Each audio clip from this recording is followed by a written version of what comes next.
महाराष्ट्र जमीन महसूल संहिता 1966 मध्ये अधिकार अभिलेख या संदर्भातल्या तरतुदी ह्या कलम 147 ते 159 या कलमांमध्ये दिलेल्या आहेत.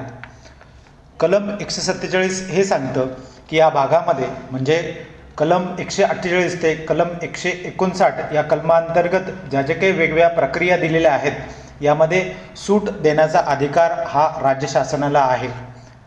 कलम 148 मध्ये जमिनी संदर्भातील जे लेखी नोंदी असतील, ज्याला आपण अधिकार अभिलेख असं म्हणतो, ते प्रत्येक गावात ठेवल्या जातील आणि ते सुरक्षित ठेवण्याची जबाबदारी ही महसूल अधिकाऱ्याची आहे. या अभिलेखामध्ये खालील गोष्टी नमूद केलेल्या असतात. म्हणजे जमीन धारण करणाऱ्या व्यक्तीची नावं, तो मालक असेल, ताबेदार असेल, गहाणदार असेल किंवा भाडेकरू असेल, तो शासकीय भाडेकरू देखील असू शकतो.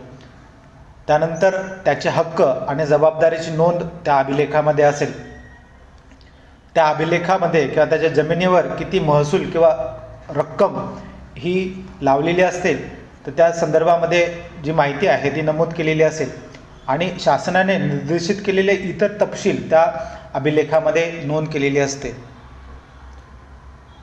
कलम 149 मध्ये हे नमूद केलेलं आहे की जमिनीवरील हक्क किंवा अधिकार या संदर्भातील जी माहिती आहे ही महसूल यंत्रणेला देण्याची जबाबदारी ही प्रत्येक संबंधित व्यक्तीची आहे.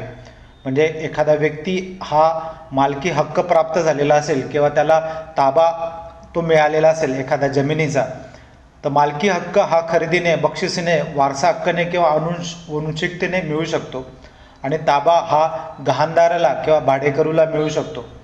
आता या संदर्भामध्ये तोंडी किंवा लेखी कळवण्याची जबाबदारी ह्या संबंधित व्यक्तीची असते, ज्याला मालकी हक्क किंवा ताबा हक्क मिळालेला असतो.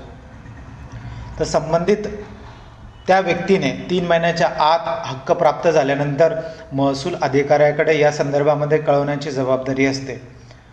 आता ज्या ठिकाणी जिल्हाधिकारी यांच्या परवानगीने हक्क प्राप्त झालेले असतील किंवा एखाद्या व्यक्तीने एखादा दस्तऐवज हा निबंधक कार्यालयामध्ये नोंद केलेला असेल तर ह्या 2 प्रकरणामध्ये संबंधित जो व्यक्ती आहे त्याला नोंद करण्यापासून सूट मिळू शकते.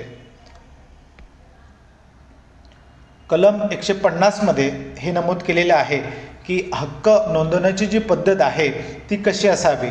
तर सर्वात प्रथम तलाठी त्यांच्याकडे जे प्रकरण येतील त्या प्रकरणाची फेरफार रजिस्टरमध्ये नोंद घेतील. ती नोंद चावडीवर प्रसिद्ध करतील. संबंधित जे लोक असतील तर त्यांच्याकडून त्यांना ते कळवतील आणि त्या संदर्भामध्ये ते हरकती घेतील. ज्या लोकांना त्या हरकती नोंद करायची असेल किंवा त्यांनी हरकती घेतलेल्या असतील तर त्या संदर्भामध्ये ते नोंद घेतील आणि त्यांना पोच देतील. ज्या ठिकाणी हरकती घेतलेल्या असतात त्या ठिकाणी अव्वल कारकून चौकशी करतात आणि त्या हरकतींवर ते योग्य निर्णय घेतात.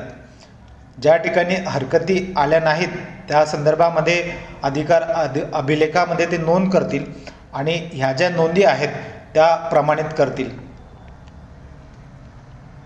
कलम 151 मध्ये या संदर्भातील जे तरतुदी आहेत किंवा प्रक्रिया आहे ती नमूद केलेली आहे की सर्वप्रथम संबंधित जो व्यक्ती आहे ज्याला जमिनी संदर्भामध्ये अधिकार आहे तो विशिष्ट नमुन्यामध्ये माहिती हा महसूल कार्यालयाला सादर करेल. तलाठी ते प्रकरण तपासेल आणि त्यानंतर महसूल व इतर शासकीय फी भरल्यानंतर तलाठी त्या संदर्भामध्ये त्याला पोच देईल. कलम 152 मध्ये हे नमूद केलेलं आहे की ज्या व्यक्तीने अशी जी माहिती सादर केली नाही तर त्याला दंड आकारण्याचा अधिकार हा महसूल अधिकाऱ्याला आहे. कलम 153 हे नमूद करतं की माहितीच्या आधारे गाव नकाशे तयार करणे किंवा ते अद्ययावत ठेवणे ही जबाबदारी प्रत्येक महसूल अधिकाऱ्याची आहे.